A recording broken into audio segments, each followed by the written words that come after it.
கடந்த 22 ஆண்டுகளாக சினிமாவில் பயணித்த இன்று முன்னணி நடிகையாக பலம் வந்து கொண்டிருப்பவர் நடிகை திரிசா.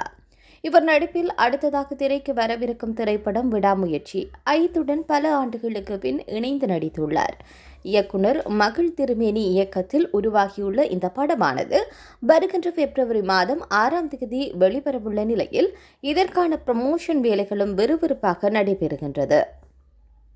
மகள் திருமேனி தொடர்ந்து பல்வேறு தொலைக்காட்சி மற்றும் யூடியூப் சேனல்களுக்கு பேட்டியளித்து வருகின்றார். இந்த நிலையில் விடாமுயற்சி படத்தில் திரிசா எப்படி நடித்துள்ளார், அவருடைய கதாபாத்திரம் என்ன என்பது குறித்த கேள்விக்கு பதிலளித்திருக்கின்றார். அதில் அவர் கூறியதாவது, சி இஸ் அ ப்ரொஃபஷனல். எந்த பிரச்சனையும் பண்ணாத ஒரு நடிகை, ஒரு ஆர்டிஸ்டா அது ஒரு சேலஞ்சிங் ஆனால் ரோலா அதை பார்த்தாங்க. இந்த படத்தினுடைய முழுமை அவருக்கு பிடித்திருந்தது. அவங்க என் படங்களை பார்த்திருக்காங்க.